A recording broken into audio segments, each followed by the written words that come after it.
1,000 people have died in nearly 6 weeks of fighting in and around Nagorno-Karabakh, a mountainous enclave internationally recognized as parts of Azerbaijan, but populated and controlled by ethnic Armenians. The total of confirmed coronavirus cases has surged past 50 million, following record numbers of new cases in several countries worldwide.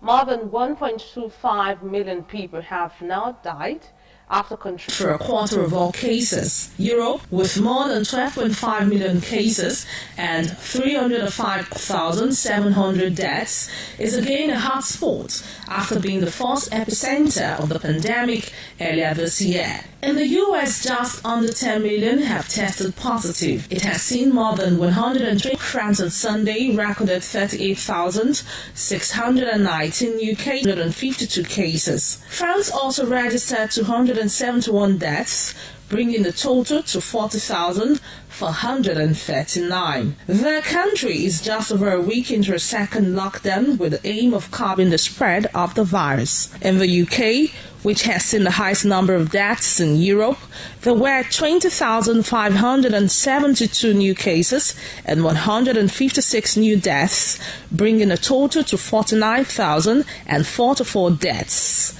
India and Brazil have also been hard. From Monday, Switzerland is deploying 200 army reservists to have had 4 months of training to its hospitals to help with growing numbers of Japan. Gymnasts from 4 nations competed in Tokyo in an event seen as a trial run for next year's postponed Tokyo Olympics. Competitors were tested daily for the virus and wore masks as they entered the arena, while spectators had their temperatures taken and were misted with disinfectant as they entered. Sharon Ajayi reporting. Portugal Prime Minister Antonio Costa has announced that the country will impose localized nighttime curfews from today to contain the spread of the coronavirus, as the number of cases reached a record high in the early hours of Sunday. The overnight curfew from 11 p.m. to 5 a.m. will come into force across 121 of the country's 308 municipalities, including Lisbon and Porto, today as the country enters a 15-day state of emergency. Night workers are exempted. Costa also announced those in 121 municipalities home to about 70% of Portugal's population will not be able to leave their homes between 1 p.m. and 5 a.m. during the next 2 weeks on both Saturday and Sunday. He said some commercial outlets will close during this time, but restaurants will inevitably hit the sector hard. Portugal, with just over 10 million people, has recorded cases and 2,848 deaths, but it reached emergency services said about 1,000 arrived on Saturday. A total of 210 fatalities were recorded on the same stretch in the whole of 2019. The brother of Japan's Emperor Naruhito, Prince Fumihito, has been officially declared heir to the throne during a ceremony in Tokyo.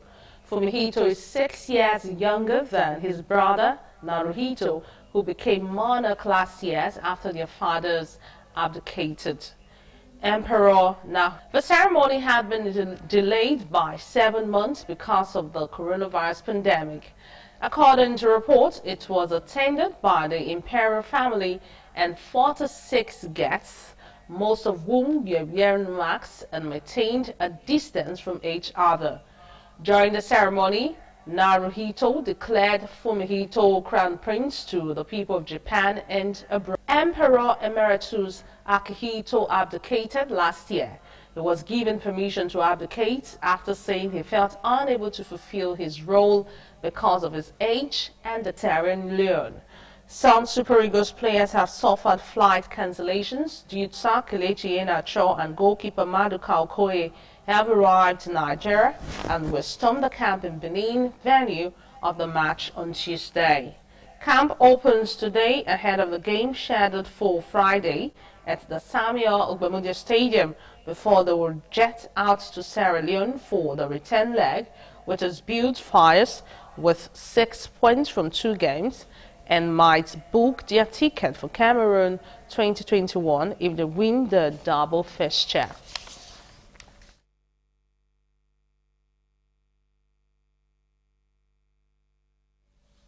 Before we go, quick look at the global weather update for tomorrow.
President-elect Joe Biden